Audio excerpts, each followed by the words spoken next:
Hello, hello, hello, and welcome to another episode of What Do You Want to Know Wednesdays.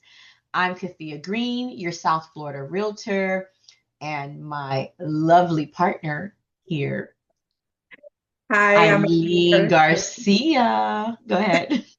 Hi, I'm Eileen Garcia with Edge Home Finance. I'm glad to be here with Katia as we do this on Wednesdays and try to bring a little bit of knowledge to the what's going on in our market. What's going on in our market? So this is our last What Do You Want to Know Wednesdays for 2025. So we thought it'd be a great idea to kind of talk about a 2026 home game plan for buyer and seller strategies. So that's what we're going to do today. Just kind of give a quick summary of what happened in 2025 and what to expect in 2026 and tips for getting into those new homes, tips for selling the home, also bridging any gaps for anything in between. And hopefully you guys can ask questions and we can get those answered for you so we can be successful in 2026. All right. So, my understanding is that the 2026 real estate market, there's not going to be really that much difference in terms of interest rates, inventory, and so forth in 2026. Um, not enough difference that people should just wait is my understanding. So that's what we're going to talk about. So I'm going to kick that off to you, Eileen, and kind of give the people an update as to what to expect from the buyer's perspective and how that also translates to the sellers. And then I'll talk a little bit more about on the seller side as well. Absolutely. So I mean, yes, you're absolutely right. We are not going to see too much change in 2026. We are hoping rates continue to drop. They're going to stabilize. I mean, I think that if people have the, they're thinking that rates are going to go ahead and drop into like the threes and the twos like we were in COVID, because that's one of the things that's not going to happen, guys. It's not. I wish it would. I really do. But unfortunately, it's right now, I think that you need to come to terms with where the rates are. And they're And they're probably hovering in the middle sixes, right? so you can still get some rates in the fives, Okay. you can definitely we can talk about that, and look at your scenario and see. But yeah, they're hovering around the 6%. And it's not a bad interest rate. Um, I think that if you're planning on waiting for rates to continue to drop, you don't want to go into a market. Let's just say that they happen to drop. You don't want to go into a market where you're going to be paying over asking price, because that's Right. what's going to happen when rates drop. Every time a rate drops, you flood the market with buyers. So imagine, you have more people that can qualify, so Right. you have more competition, and people will pay overpriced for over asking price for these homes. As to oppose to now where inventory is lower, so they have buying power, and this They is the have time to buy something, right? Because you can add, like we talked about seller concessions in one of our previous episodes, where you can take advantage of those options. And like you said, if more buyers are in the market, the sellers are like, nope, I'll just wait for a higher offer. So correct, yeah. definitely.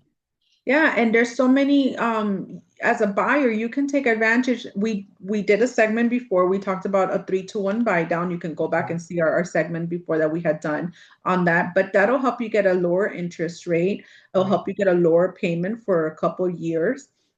You can actually use that money also to save some of your liquid cash if you want to do improvements to the house, or you want to update it, whatever it is that you want to do. The sellers right now are giving contribution.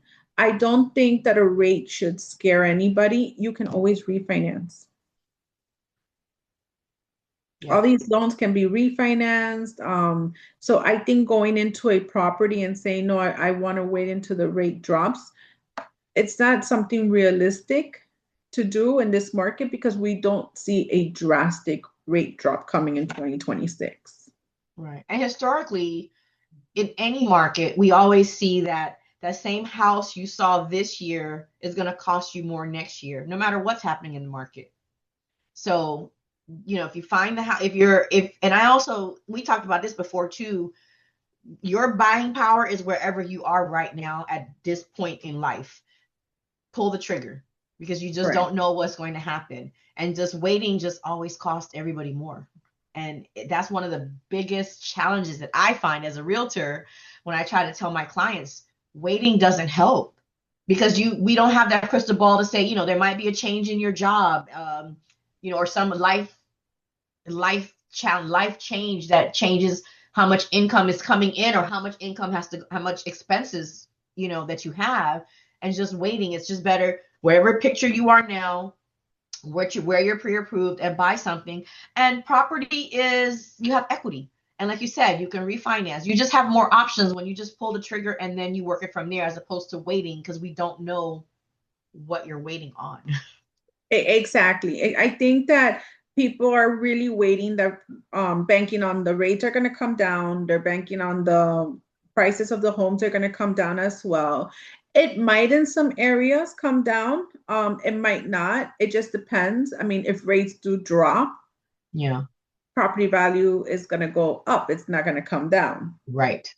So you got to take a lot of things into consideration. I think that purchasing now, or at least getting yourself a game plan going into 2026. Mm-hmm. I think that people need to sit down with their finances going into 2026 if they're interested in purchasing a home, and say, okay, this is what I can afford. Yeah.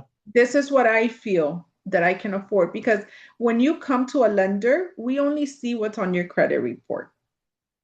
So if you're paying daycare, we don't see that. If you're helping an elderly parent, if whatever other expenses you Or a have. kid in college and you're helping pay their bills and things like that. Yeah. So I think the biggest thing into going into 2026 is having a plan. If your goal in 2026 is to purchase a new home, reach out to Katia, reach out to myself, and let's get you on a game plan. We actually, funny, not funny story, but little story. We actually just had a buyer in Georgia come to us with a 546 credit score. Ooh. So we told them, hey, if you pay down, X amount of debt, pay this down, we can get this credit score up. Well, we got them approved with that credit score, but in the middle of the transaction, in those 30 days, we were able to increase their credit score to Wow. a 608 credit score. So they were able to get a much better interest rate than they had initially thought they were Initially. going to get. Yeah. So make a plan to pay down debt if you can, as much as possible, because when we pre-approve you, we're looking at your minimum payments on your credit report. Okay. And I think that having a plan in place and saying, okay, I'm going to pay this debt down, or I want to qualify for a home, but I also have extra expenses, and being truthful with yourself, what can you really afford? What can you really afford? Yeah.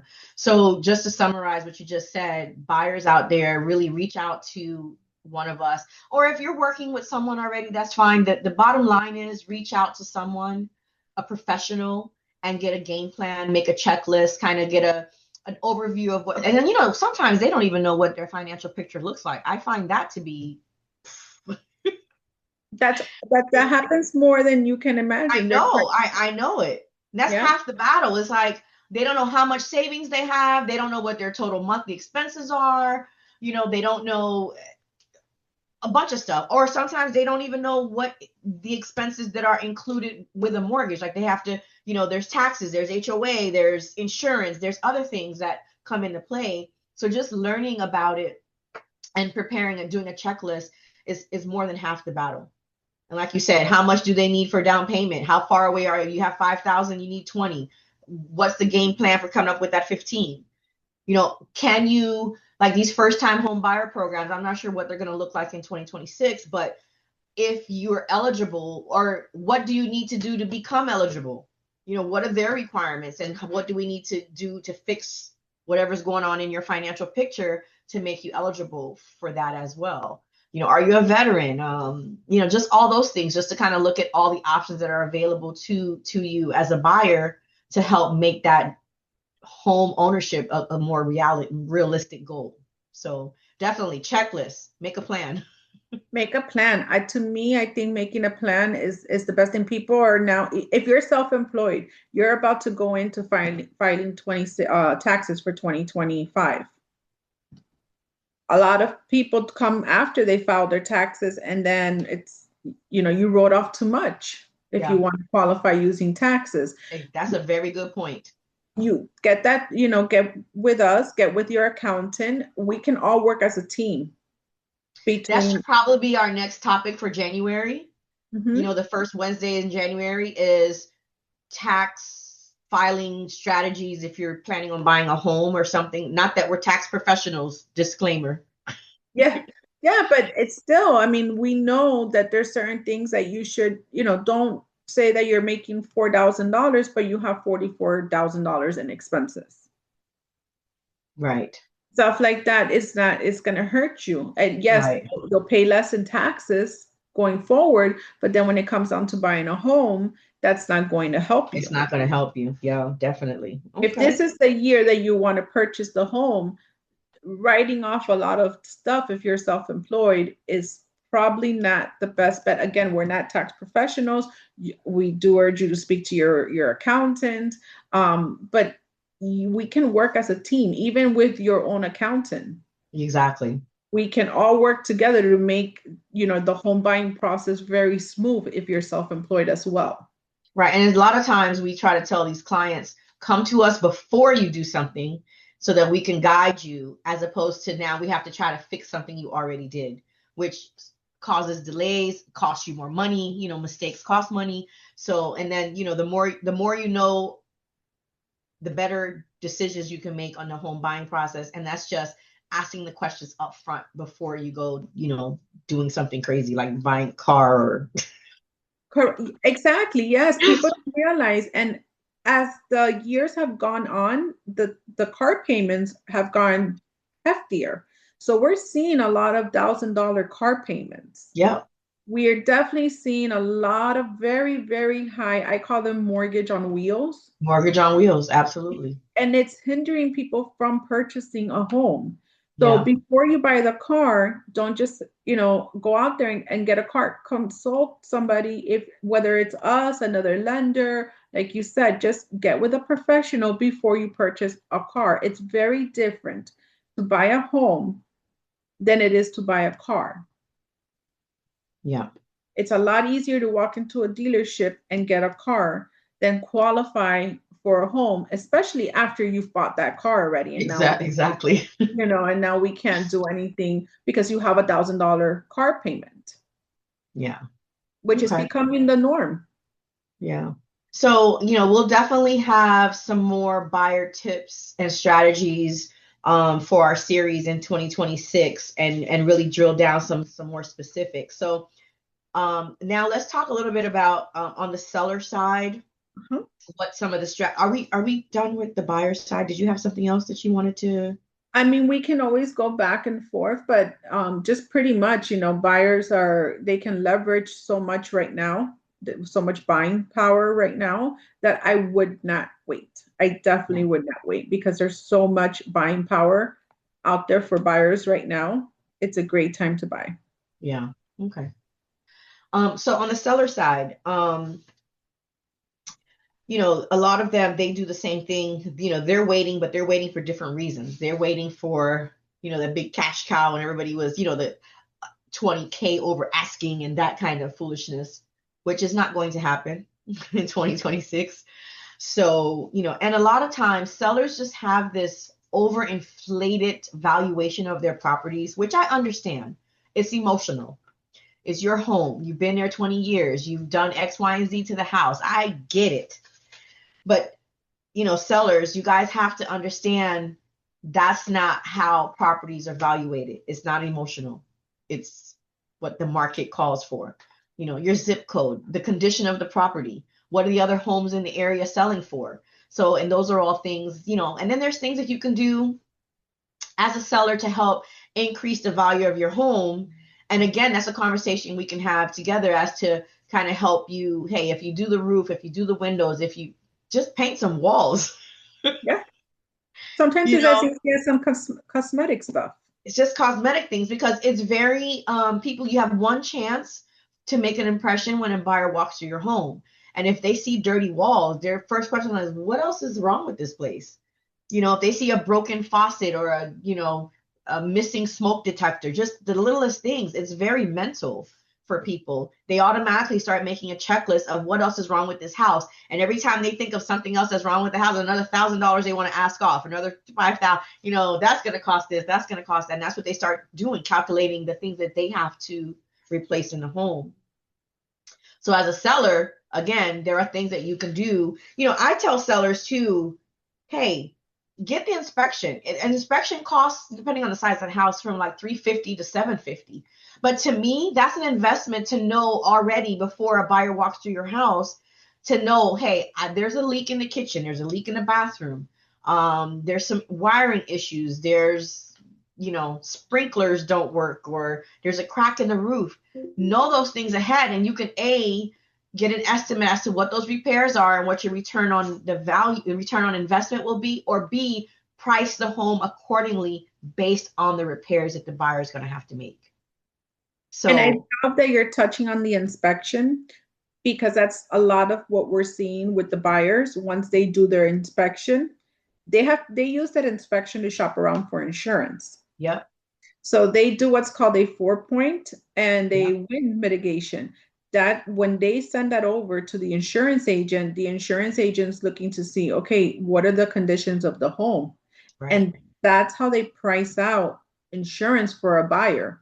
Yeah. And condition of the roof, age and condition of the roof, plumbing, electrical, and foundation will kill a deal, because the buyer will not be able, unless they're buying cash, which Correct. Then at that point they don't need, they don't need, right. But and we've seen it before where, the buyer can't buy the home. It's not that they don't want to buy your house. They can't do it because they cannot get insured.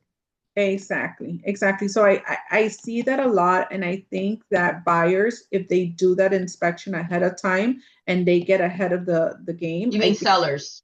I'm sorry. I mean, sellers, you're right. If sellers do the inspection ahead of time and they get ahead of the game, they can prevent a lot of heartbreak, especially because sellers also need to prepare themselves. I mean, correct me if I'm wrong. When a seller's putting up their house for sale, as a realtor, as a selling agent, you have to prepare them for their next move. Exactly. So what happens too is you go under contract, and there's a 45 or 60 day closing period. The inspection happens within 7 to 10 days of signing that contract. So that's 7 days that your house is now off the market, in pending status. And then let's say, they've got the inspection report comes back, and now there's some negotiation back and forth between you and the buyer. So you've just lost time. So if time is something important to you in terms of, I need to close, sell my house within 30 days, knowing in advance any issues you have with the home will get that house sold quicker. We can get a house sold in 15 days if we needed to, if there are no issues. So we know ahead of time, we can get that thing. And I personally feel we talked about transparency was the other buzzword we talked about this year. I'm very big on transparency. I feel like you will attract more buyers. Attach the inspection report to the listing. Yes, absolutely. That way you know what you're getting yourself into. They already know what they're getting in the house. Absolutely. And if it's an inspection that's done within, let's say, 30 days, of that listing, that buyer could opt to, hey, I'm going to save the $750 and not even have to do an inspection because they shared that inspection with me. Correct. Yeah. Same thing with an appraisal. I would say it's been appraised. And again, remind me how long an appraisal stays with the property once it's appraised. So that's if it's FHA, it's 120 days. It stays with the property. Other than that, conventional, you just reorder it. Now the lender will not allow us to use an appraisal done by the seller or anybody else. It has to be ordered through their management company. That's fine, but at least we know like this is going to be close. It's not going to, they're not going to be like a 20, 30, 40, $50,000 discrepancy between appraisals. Minimal. Yeah, no. It's definitely going to be close. And it's a good thing to have. It puts you as a seller in a good position, because normally when sellers are selling, they're moving somewhere else. Right. And you are fortunate enough to say, okay, I don't need to sell my house to purchase, or you're able to do a bridge loan where you don't need to sell the house right away to purchase. But a lot of people are doing simultaneous closings Right. where they need to sell their house to be able to purchase a new home, or Right. they're relocating to another state and they need to sell this home that they currently have to be able to To use relocate. towards the new home. Exactly. You Yeah, I don't think want I anything to I go think wrong for in that. 2026 we really need to get buyers and sellers both to just be a place of transparent. Just tell us the truth. We're not here to hurt you. We're here Yes. to help you. And we can only do that if we have all of the information. So from a buyer's perspective, tell us everything, what's happening financially, but also what's happening on the credit side and what's happening with, other things. I just closed a deal where neither party told us that they've got these monster liens, one from the Department of Justice and one from the IRS. It's not going to go away. You can't hide it. It eventually all comes out. It comes out. And so they act as if they were shocked at the end of the deal when that money comes right off the top. Yes. There's no negotiating Department of Justice. And then they're like, well, can't we just make it a payment arrangement? No, because your property is the lien. If they no longer have that holding over your head, they're not going to get their money. No.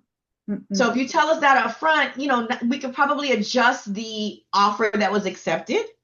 Or you just have, and as opposed to, we're 45 days into this deal where we have to close at what it is, like, as opposed to knowing that up front and we can kind of, adjust strategies. So again, telling us everything is not that we're in your business. We're just here to help. If we know, we can, figure out, okay, we shouldn't go in that direction because X, Y, and Z. Or if we know in advance there is a lien, maybe you can have a conversation with Department of Justice or the IRS or something like that. I don't know. But at least the conversation is had beforehand, not when we're deep into a contract. It's again, transparency. It comes back to transparency.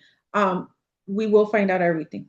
Yep. At the end of the day, the bank always, always, always finds out. So it's like you said, you have that lien. Let us know ahead of time, because if it's a lien against the house, guess what? It's on your title. Once we do the title search, title company calls us, hey, there's a lien on the property. Yep. Now what? You got to be prepared for these things that come up, because now as a seller, you're going to net less money. And if it's the buyer who has the tax lien, now you either got to come to the table with that money. Yep. Or arrange the payment arrangement, which is not something that's done from one day to the next. That takes time to get. It takes time. Exactly. And so now, yeah, it's just one of those things, time is commodity, and it's a lot of times we can just avoid so many issues if we know up front. If not, you're just scrambling at the end. And it's just like, guys, we're not trying to hurt you. We want everybody to close and be fair and be profitable as a seller and also affordable as the buyer. That is something that's very, very big. The IRS is extremely, extremely big when it comes to purchasing a home. If you know that you owe the IRS money, don't put that off and letting us know, so that we can guide you the best way possible, along with your CPA. Whether it's doing a payment arrangement, whether it's getting a payoff from the IRS to pay it at closing, but you know that you're going to come to the closing table with more money paying it off. Sometimes you don't have a choice. Sometimes your debt to income ratio is not enough for us to include a payment plan. Right. And now we're finding out at last minute. Right. So this is why planning going into 2026, planning is the best thing you can do. We're only in 2025. There's only about 20, not even, what am I 13, talking? 13, 14 oh my God. days. 13 days. 13 and a half, because it's already 12 o'clock. Yes, today's already December 17th. So Yeah. going to 2026 and you're preparing your taxes and you know you're going to owe the IRS and you want to buy, reach out to us, put us in contact with your CPA. Let us work together with them. Yes. Let's build a plan. I promise you, I've had people start a plan at the beginning of the year And by Thanksgiving, they're ready to go. Why? Because they had a plan. They saved the money. They fixed the credit. They paid the IRS. They paid down debt. Whatever it Right. is that you have to do, get with. Sometimes you're just ready. Sometimes you think you're not ready because again, one of the biggest myths out there is that you need 20% to purchase a home, and you Hmm. don't. A lot of people are ready to buy and they're just scared to buy because they feel like I don't have enough for the down payment. And Right. there's so many programs out there to help you with down payment assistance Absolutely. and getting the seller to help you with closing costs. So don't wait. Get it. And again, the consultation is always free. That's the best part. Absolutely. It's the You best can't go part. wrong. It's And free. there's no stupid question, you know. Nope. And a lot of times too, I feel like and maybe this is something I just thought of something. Maybe we'll do a provide a list of things to that you should know, you know, Yes. because a lot of times you don't know what to ask because you don't know that you don't know it. Yeah. And we can actually provide that on this video if you like. Just leave a comment for us and we will get you over a checklist Yeah. on steps that you can take to purchase a new home or sell your home. We'll get you a checklist on either or. Just leave a comment. Let us know if you're interested in selling or you're interested in Say like a purchasing. buyer, say comment buyer checklist or seller checklist, you know, we'll do it that way. But definitely, we're just here to provide information, and that's what this series is about. Is what do you want to know Wednesdays? So we'll definitely have another set of 12 for next year. Yes, absolutely. And again, if there's anything that you want to learn that we haven't touched the topic on, if you go back to some of our videos and there's something specific that you want to ask or you want us to talk about, Yeah, just leave that in the comment for us as well. yeah. And next year we're gonna really try to go live with. Next year we'll go live and We'll figure it we out. will. We're getting there. We just got to figure it out and get all our tech stuff. But hey, at least you can find us on YouTube and Yes, all definitely. types of other social media. And again, the biggest thing is you can reach out to us at any time, and the consultations are free. You can ask as many questions as you want, and let's set up a plan. I really would like to help as many home buyers in 2026. I think it's I going to be agree. a great year I agree. to purchase homes. Um, and we're here. We're here to help you. I agree. I agree. So, folks out there in the world wide web, Instagram, TikTok, Facebook, LinkedIn, all of it, Google, Everything. all of it. Everything's at your So, fingertips now. It's crazy. Everything. absolutely, Yeah. absolutely. So we're here as a source, a resource for you guys, for buyers, for sellers, people that you know, your friends, your colleagues. Just say, hey, these two ladies are out here helping you guys out. Ask them the questions, whatever it is you need to do. We want to get you guys in your new homes for 2026, whether it's here in South Florida or not, wherever it is, we're here to help you and we'll connect you with the right people if we're not the ones to help you specifically. I'm Kathia Green, South Florida Realtor, and my handy dandy lovely partner here. I'm Eileen Garcia, lender with Edge Home Finance. And again, we're just here to help. Feel free to contact us with any questions you may have. Absolutely. I'm with location, and my number is 954-372-0270. You can use that number to text me, call me, also on WhatsApp. On the social media, I'm at Kathia Realtor on Instagram and TikTok. And if you just type in Kathia Green Realtor, it'll pop up on LinkedIn as well and Google. Just reach out. You know, what do I always say? Snail mail, carrier pigeon, Whatever it takes, whatever, whatever. Exactly. whatever And is easier for you. Likewise, my telephone number is area code 305-790-3143. You can also find us on social. We are on Instagram as well. I believe I don't remember my name right now on Instagram. I think it's Eileen Garcia Home Loans on home Instagram. loans, Yes, that's exactly. right. Yes, I had But to we'll think we'll about put it that. in there for everybody. Yeah. I had to And think hot about links, that. they just have to press it. They don't even have to type it in. So But again, the advantage of working with Katia and myself is that we are available You can just pick